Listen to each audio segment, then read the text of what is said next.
Okay, now another topic which is called dipole moment, and this dipole moment is represented by the symbol mu. So what is dipole moment? Actually, dipole moment is a quantity from which you can find out whether a molecule is polar or non-polar. For example, here this is carbon dioxide molecule. As you know, carbon dioxide molecule has linear shape. The bonds are present between carbon and oxygen. As you know, oxygen is more electronegative than carbon. That is why bonded electron will be more attracted by oxygen, and that is why electron density inside oxygen increases. It become delta minus and carbon become delta plus. This oxygen also become delta minus. It attracts this bonded electron pair.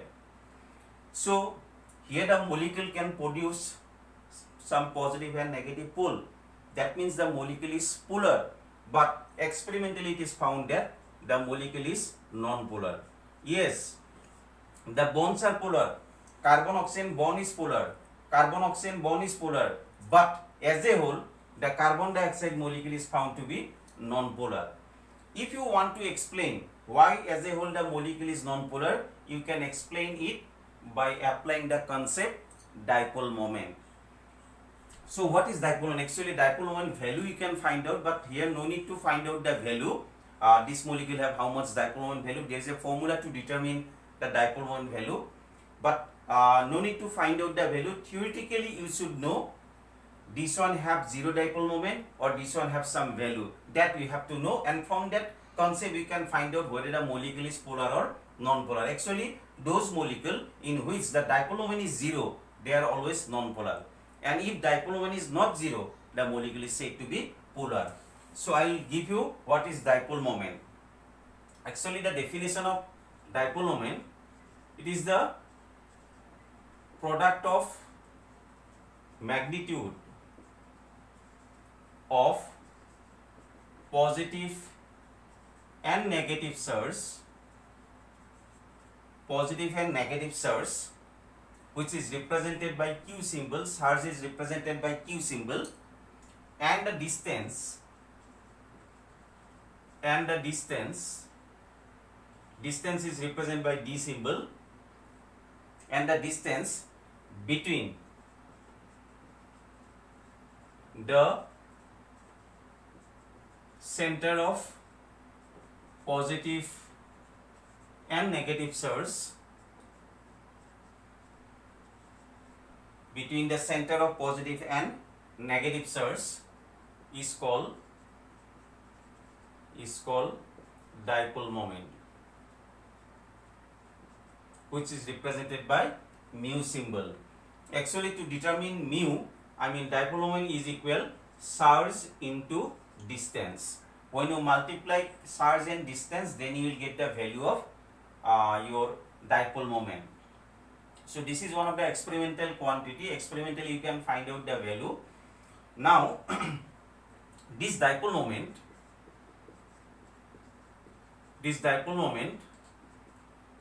is a factor quantity. Is a vector quantity. It has magnitude.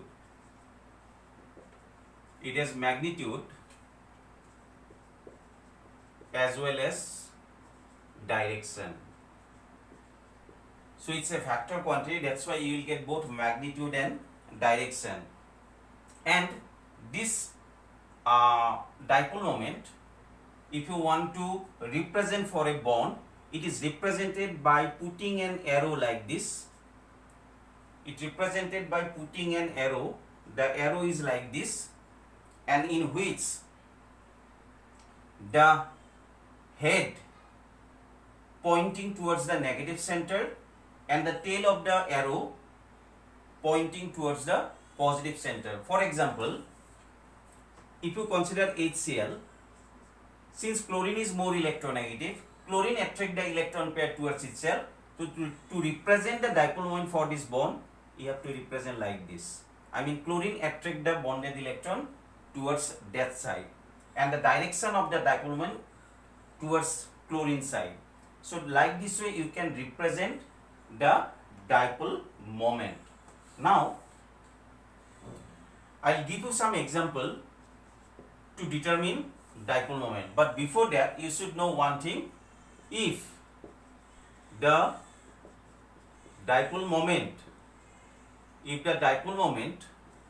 of a molecule is 0, if the dipole moment of a molecule is 0, then the molecule is said to be non-polar. Always you remember this thing. So this is the relation between polarity and dipole moment. When you get the dipole moment 0, I'll tell you how it becomes 0 and how it becomes not equal 0. If you get the dipole moment 0, then the molecule is said to be non-polar. Now I will consider the example carbon dioxide. You should know about the shape of the molecule. You should draw the proper shape of the molecule.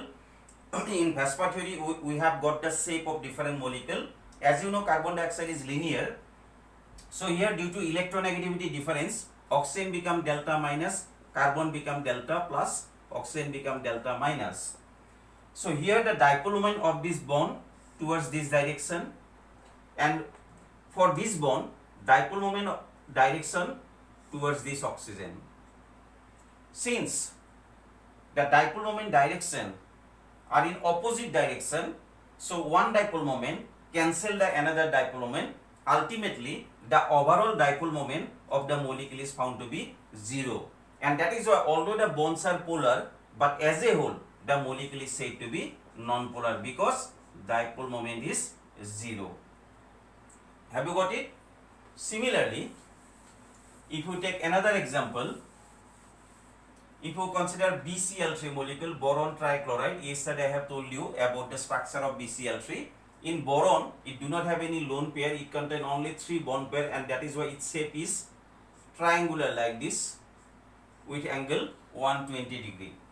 If you want to find out whether BCl3 is polar or non-polar, you know chlorine is more electronegative than boron. So bonds are polar. This bond, this bond, this bond, all the bonds are polar. But if you want to find out whether the molecule as a whole molecule is polar or not, as you know, chlorine is more electronegative, so it will attract the bonded electron towards itself. So dipole moment direction towards chlorine. This chlorine also attract the bonded electron towards itself, and this chlorine also attract the bonded electron towards itself. Ultimately, the electrons are attracted equally in 3 sides with equal angle. So that is why, what about the net force? The net force tends to 0, and that is why the dipole moment of this molecule is 0. I mean the molecule is said to be non-polar. Have you got it? Water molecule. If you consider water molecule H2O, who is more electronegative? Oxygen. So oxygen will attract electron like this. This bonded electron also attract like this. So bonds are polar. But since both the direction is in upward, so ultimately overall direction you will get in the upward side. So that is why here net force is not 0. Net force goes to upward direction. So that is why here mu is equal not 0, and that's why the water is said to be a polar molecule. So this is the way how to find out the polar and non-polar molecule. You can take different examples and you find out the polar and non-polar by applying the concept of dipole moment like this. Thank you.